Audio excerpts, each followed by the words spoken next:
지금 엄마들 이제 매일매일 30일차 책 읽기 이렇게 진행하고 있는데요. 이 책을 보면 볼수록 정말 읽기가 중요하다.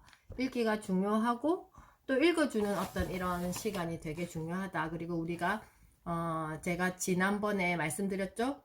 1년 동안 한 권의 책을 계속 읽는다.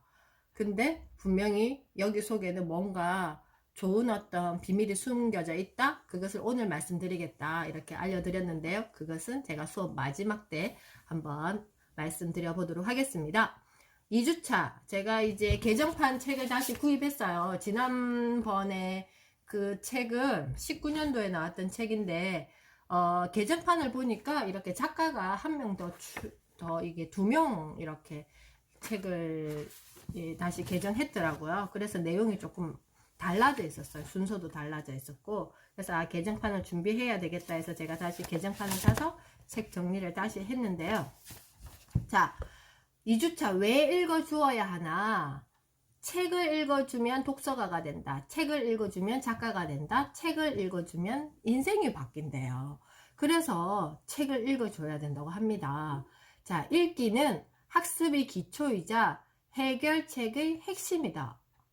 이게 무슨 말일까요? 제가 요약해 준 걸 중심으로 쭉 읽어보도록 하겠습니다.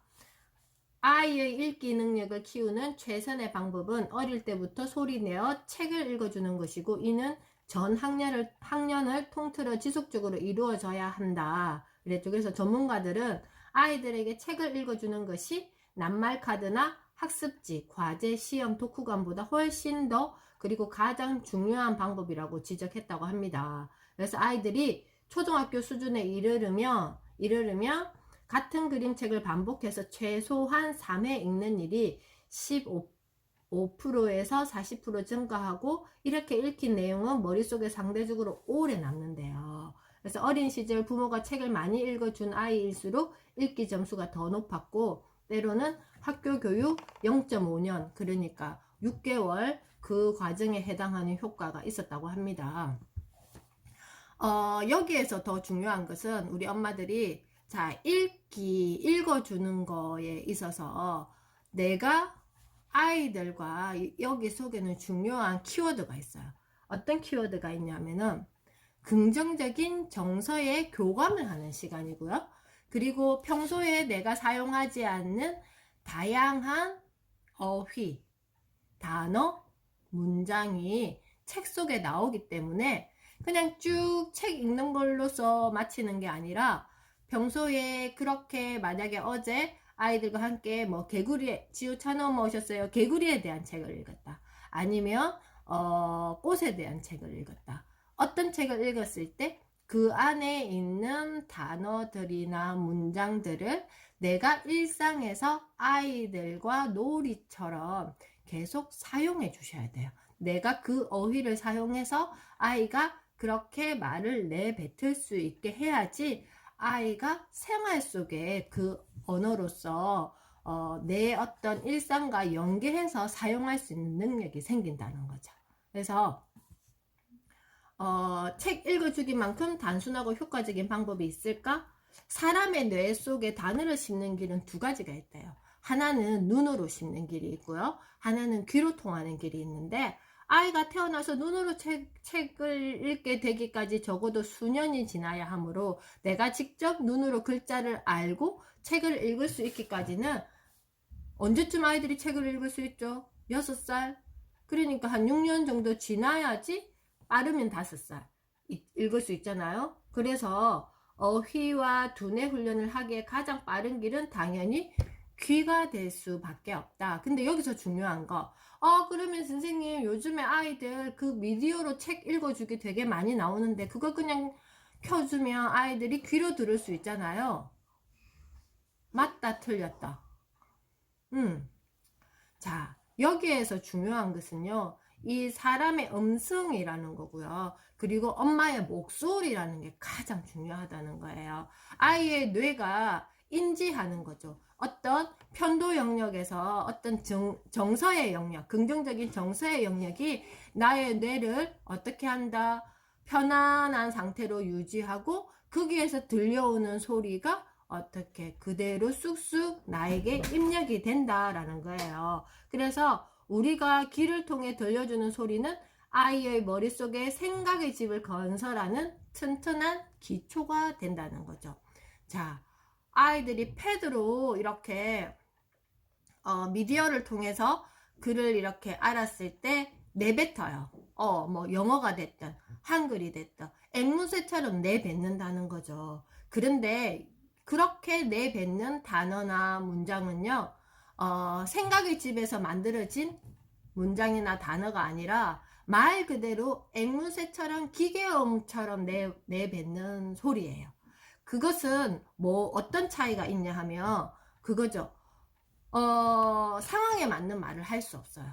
상황에 맞는 말을 할 수 있는 게 아니라 그냥 많이 들었던 말을 내가 익숙하니까 상황에 맞지 않게 앵무새처럼 주저리 내뱉는 말이 되는 거고, 그냥 우리가 그 AI가 그렇잖아요. 이게 딱 인식시키면 얘가 찌리리리 인식해서 뭐라 이렇게 로봇처럼 이야기하는 것처럼 아이의 뇌가 그렇게 팝콘뇌처럼 돼서 이 상황과 이 상황이 연결지어져서 이럴 때는 이런 말을 이렇게 사용해야 되는구나의 능력이 발현되지 않는다라는 거예요. 결국 그렇게 미디어를 통한 글자를 알거나 뭐 영어 이런 거 엄마들은 쉽게 우리 아이가 이렇게 많이 보여줬더니 글자를 많이 알게 됐어요. 천만의 말씀. 그것은 큰일 납니다. 왜냐하면 아이의 뇌 속에 길이 생기지 않아요. 어떤 길? 생각의 집이 차곡차곡 쌓여서 길을 만들어서 어떤 상황에 맞는 말을 내뱉을 수 있는 아이가 되어야 되는데,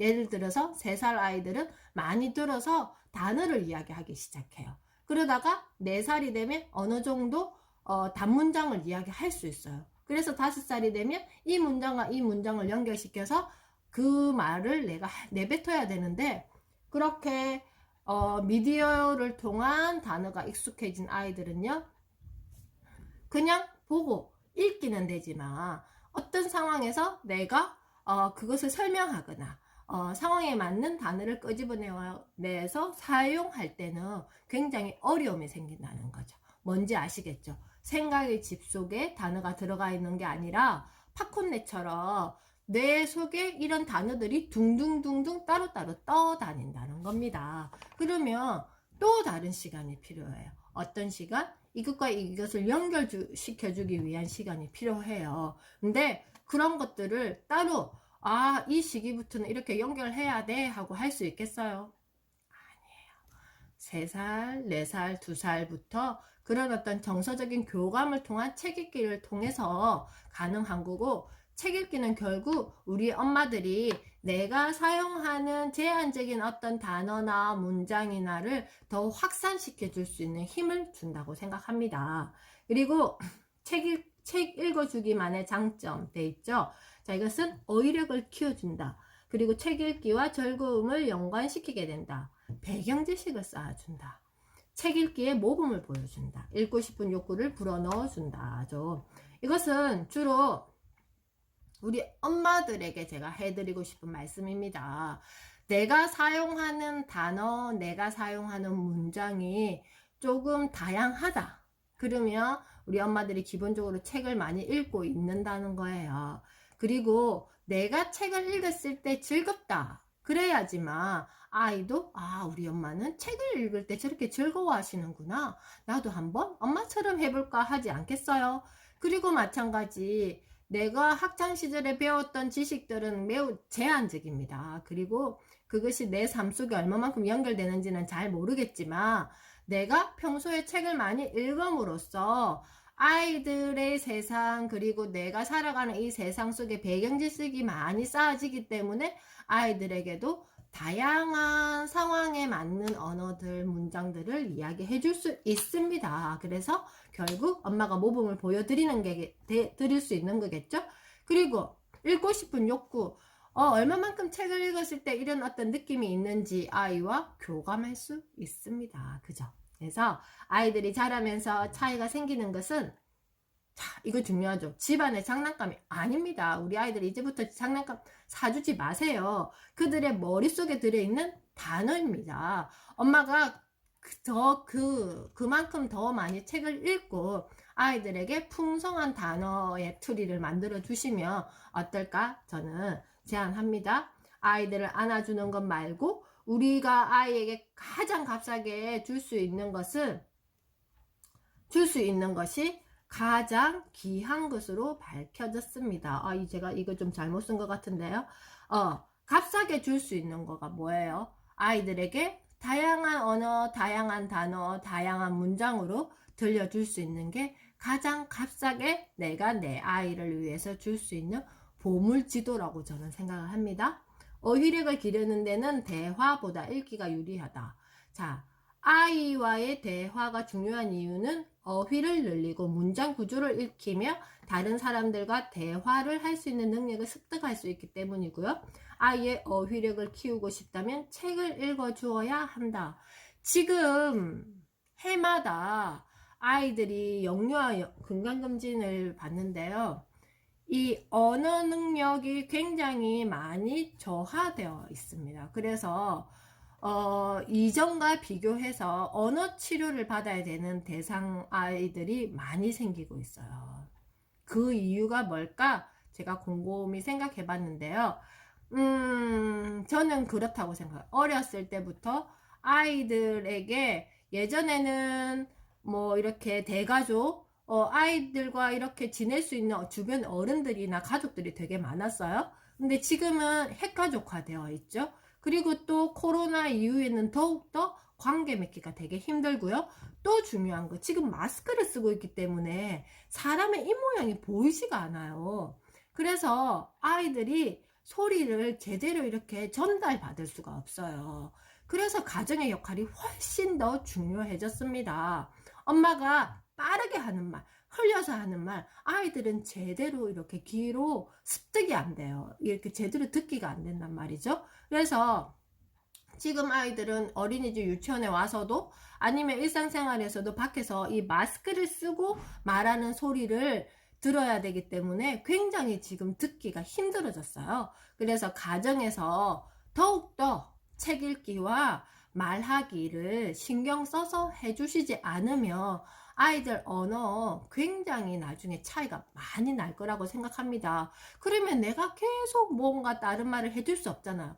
그래서 이 책 읽기가 필수라고 저는 생각을 합니다. 그래서 듣기는 말하기, 읽기, 쓰기의 원천이다 그랬죠. 아이에게 책을 읽어주는 것은 아이의 귀에 단어를 형성하는 소리와 음절, 어미, 연음을 쏟아 부음으로써 언젠가 그 단어를 읽게 될 때 그것을 쉽게 이해하게 도와주는 거죠. 다양한 문장, 다양한 어떤 음절, 어미, 연음들을 아이들에게 계속 들려주는 거죠. 그래서 학교에 들어갈 때 아이가 이해하는 단어의 개수가 이후 학교 생활의 성패를 가늠하는 중요한 기준이 되기 때문에 입학 전에 어휘력을 키우는 일이 매우 중요하다고 했습니다. 어제 제가 우리 그 초등학교 친구들과 신문놀이 하면서 어떤 걸 했냐면요. 숫자 1과 2를 통해서 만드는 글자 친구, 만나는 글자 친구라는 주제로 수업을 했는데요. 자, 먼저 한 글자 친구들을 신문에서 찾았어요. 그래서 뭐 물, 팔, 뭐 산 이런 글자들이 있었는데요. 해서 한 글자 친구를 두 글자로 만들기 놀이를 했어요. 그래서 뭐 산길, 산불, 물감, 뭐 팔찌, 팔모 이렇게 하면서 아이들과 계속 단어 놀이를 이렇게 했단 말이에요. 그러면 나중에 그 단어들이 어떻게 쓰이는지까지 이렇게 확장해서 놀이해 봤는데요. 평소에 아이들과 숫자와 단어를 가지고 그런 놀이를 할 수 있겠죠. 1은 한 글자네? 한 글자로 시작하는 글자는 뭐가 있을까? 하면서 아이들과 함께 그냥 해보는 거야. 말을 팔, 모, 이거는 뭐야? 코, 이거는 뭐야? 이거는 뭐야? 눈 하면서 내 얼굴에는 한 글자 친구들이 많이 숨어 있구나. 이거는 뭐야? 소리 듣는 귀 많이 있잖아요. 그죠? 그래서 아이들과 함께 그렇게 책이나 아니면 일상생활에서 단어들을 이야기하고 그것을 어떻게 활용하는지까지 엄마가 이야기할 때 연결해주면 훨씬 도움되지 않겠어요? 근데 중요한 것은 선생님 그러면 언제까지 이렇게 엄마가 책을 읽어줘야 될까요? 자, 보통 아이들이 잠자리에서 책 읽는 거는 최대 한 초등학교 3학년 때까지 읽어주면 많이 읽는다고 생각합니다. 저도 그랬거든요. 근데 보통 이제 4학년쯤 되면 아이들이 별로 그런 시간, 혼자 읽는 시간을 좋아해요. 그럴 때는 선생님 어떻게 해야 돼요? 아이들에게 책을 읽어줄 수 없잖아요. 방법 있죠. 엄마가 책을 읽고 이렇게 이걸 읽었는데 아니면 뭐 읽었다고 소리 안 해도 아이의 관심 가지는 것을 저는 어쩔 때는 그냥 아이에게 뭐 카톡으로 해서 글로 써서 보내준다든지 아니면 평소에 대화할 때 그 이야기를 들려준다든지 뭔가 새로운 어떤 정보나 지식을 아이와의 대화 속에서 제일 좋은 것은 아이가 자기 생활에 대한 거 아니면 공부했던 이야기를 할 때 엄마가 읽었던 책 내용과 연결지어서 확장해서 이야기를 연결해 간다가 가장 좋았던 것 같습니다. 그래서 읽기 생활에는 두 가지 원칙이 있다 그랬어요. 첫 번째 원칙은 인간은 즐거움을 추구한다는 것이고요. 그리고 아이에게 책을 읽어줄 때마다 우리는 즐거움의 메시지를 아이 뇌에 보내주는 것이라고 했습니다. 그래서 두 번째 원칙은 읽기는 습득되는 기술이죠. 난독증 들어보셨어요? 읽기가 힘들어하는 어떤 그런 정상인데요. 자, 이것도 계속 훈련하면 저는 훨씬 더 확장된다고 생각합니다. 많이 읽어야지 이게 즐겁다는 걸 알 수 있겠죠. 많이 해봐야지 이 즐거움도 알 수 있습니다. 그리고 계속 해봐야지 어떻게 이것을 읽을 수 있는 그러니까 기술이 습득된다는 거죠. 그렇기 때문에 평소에 내가 책을 하루에 15분 이렇게 습관처럼 읽는 이유는 어떻다고요? 이런 것들을 내가 습관되게 하기 위해서 그래야지 내가 이 즐거움을 알 거잖아요. 즐거움을 알면 어떻게 되겠어요? 결국 아이들에게도 그에 따른 즐거움을 선물해 줄 수 있습니다.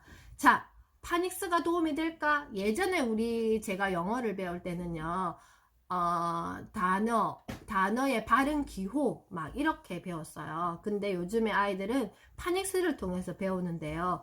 읽기의 원리를 파악한 아이들, 즉 단어는 소리로 구성되며 음절로 나눌 수 있다는 것을 아는 아이들은 유리하다. 그래서 발음을 중심으로 소리 나는 글자를 아이들에게 많이 이렇게 알게 해주면 도움이 된다. 이런 말인 것 같습니다. 자, 책 읽어주기와 어휘력, 두뇌의 노화 사이에 어떤 연관이 있을까? 자, 이제 우리 엄마들은 아직까지는 저보다 훨씬 더 젊으시잖아요. 근데 이제 40대 한 중반, 후반, 50대 이렇게 되면요. 이렇게 깜빡깜빡하고 연결이 잘 안 되어질 때가 있어요. 그래서 저는 이럴 때 다시 돌아가야 된다고 생각해요. 눈과 손의 협영, 그리고 내가 잘 알지 못하는 어떤 영역들을 계속 이렇게 확장시킴으로써 내가 사용하지 않는 구석구석 뇌의 어떤 부분들을 사용한다. 그래서 젊을 때는 더 많은 어휘를 구사하고 더 복잡한 사고 과정을 거친 사람일수록 어떻다 알츠하이머에 걸릴 확률이 낮아지는 것이다. 뇌는요. 우리가 그렇잖아요. 우리 집 구조를 한번 생각해 볼게요. 우리 집 구조를 구석구석 알파룸 없이 잘 가꾸고 잘 활용하고 그러면 우리 집이 구석구석 다 빛나고 서로서로 연결되어서 활용 빈도가 높겠죠. 그런데 계속 사용하는 공간만 사용하고 어떤 공간들은 사용하지 않아요. 그러면 집이 어떻게 되겠어요? 아무리 뭐 30평짜리 집이라도 내가 15평만 사용한다면 15평짜리 집처럼 그럴 거잖아요. 그리고 자꾸 점점 더 축소될 거예요. 그렇지만 30평대 집을 30평처럼 다 구석구석 사용한다면 어쩌면 이 집을 40평대처럼 사용할 수 있는 효과가 생길 거라고 저는 생각하거든요. 그래서 내 뇌도 마찬가지입니다. 내 뇌도 이런 어떤 뉴런과 시냅스가 연결 지어져서 내 뇌가 반짝반짝 빛나는데요. 아이의 뇌도 마찬가지고 어느 정도 성인기까지 성장해서 그걸 그대로 둔다면 어떻게 된다? 어느 한쪽이 사용되지 않는 구석구석이 생긴다는 거죠. 그러면 어떻게 되겠어요? 멈추는 구간이 생기겠죠.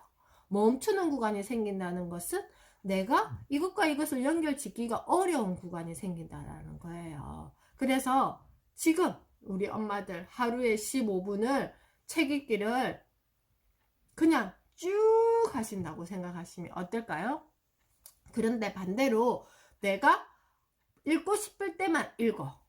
뭐 1시간 읽었다가 2시간 읽었다가 차라리 그런 것보다는 매일 15분씩 쭉 내가 정말 나이가 들어서 노년기 될 때까지 쭉 읽었던 사람과 그렇지 않은 사람들은 굉장히 많은 차이가 있을 것이라고 저는 확신합니다. 그래서 우리 엄마들의 정신건강을 위해서라도 우리가 30일차 이렇게 하고 있지만 이게 습관이 되어서 내 어떤 하루의 삶 속에 꼭 자리 잡는 어떤 일상이 되기를 저는 바랍니다.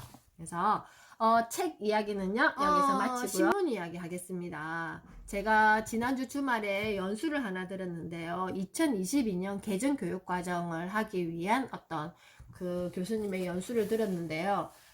제가 여기 하나 표를 공유했죠. 여기 보면 이제 우리 아이들의 교육 과정이 바뀌면서 아이들에게 필요한 능력이 뭔지를 강조했는데요. 제일 첫 번째, 학생 주도, 학생 개인의 주도성이 첫 번째 선행되어야 됩니다. 그리고 두 번째는 이것이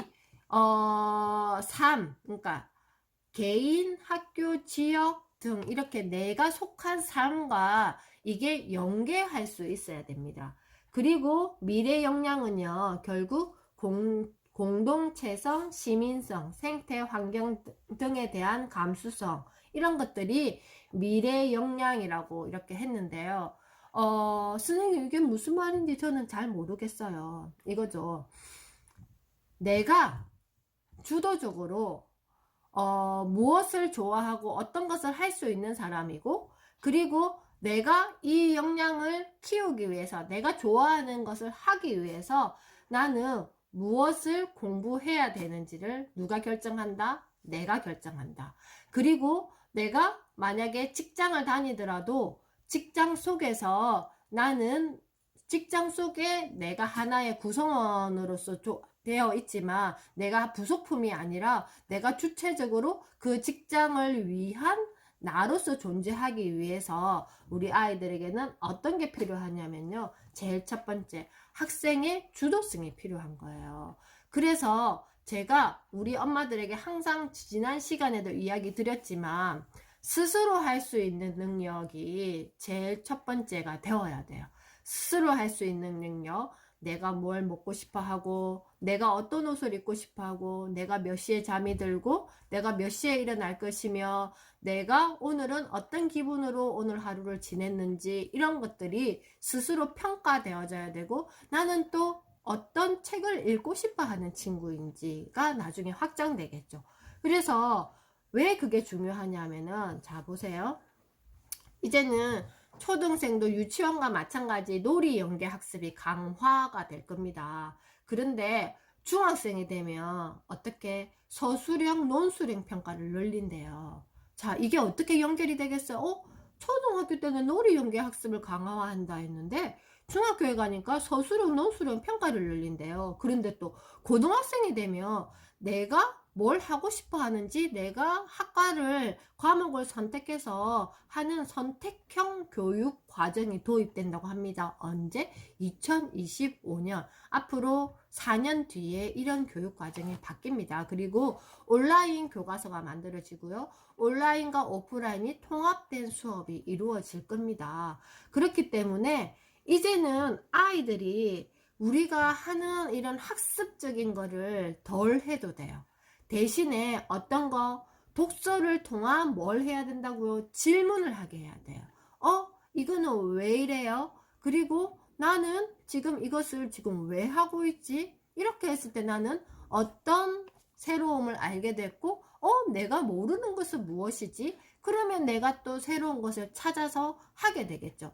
고등학교에서 선택형 교육 과정을 한다 했을 때 기존에는 내가 이 학교를 가면 이 학교에서 하는 교과서가 쫙 정해져 있어요. 근데 이제는 개별적으로 학습 데이터가 나올 거예요. 학습 데이터가 나와서 이 아이에게 맞는 시스템으로 이렇게 만들어질 거라는 거죠. 그런데 매우 수동적으로 내가 스스로 내가 오늘 할 수업에 대한 거를 하나 챙기지 못하는 친구가 어떻게 내가 듣고 싶은 과목을 결정할 수 있겠어요?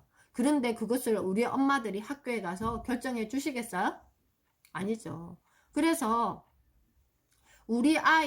내 아이가 교실 문 앞에서 아니면 교실에서 내가 뭘 해야 되는지, 다음 수업은 무엇이고, 준비물은 무엇이고, 그래서 이 준비물이 왜 필요한지, 그리고 이걸 통해서 나는 무엇을 배웠는지 스스로 알고, 그 다음에 나는 뭘 할 수 있을까? 어떤 것을 해야지를 아무것도 모르고 계속 멈춰있는 아이를 원하세요?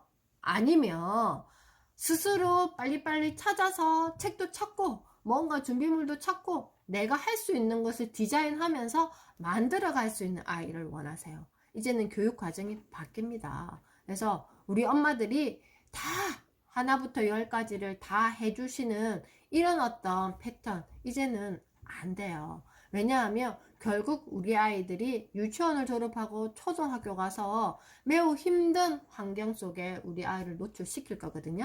그러면 다시 이 시간을 되돌릴 수 없잖아요. 그렇기 때문에 내가 얼마만큼 우리 아이들 속에서 많이 그 내 프레임 속에 아이를 집어넣고 있는지 아니면 아이가 스스로 할 수 있는 환경을 만들어 주는지 잘 고민하시고 지금부터라도 하루에 15분 책 읽기를 하면서 이런 고민 오늘 제가 보내드렸던 이 페이퍼를 잘 보시면서 지금 우리 아이들이 앞으로 만날 이 교육 과정은요, 우리나라 역사상 한 번도 경험해보지 못한 교육 과정의 시대가 온다라는 거예요. 그래서 예전처럼 복사해서 붙여넣기 시스템으로 우리 아이를 키우면 안 돼요. 그래서 이런 어떤 시간들이 중요하다는 게 우리 엄마들은 새로운 정보를 계속 알고 내가 어떻게 바뀌어야 되는지 하며 훨씬 더 성장하면서 내 아이의 성장에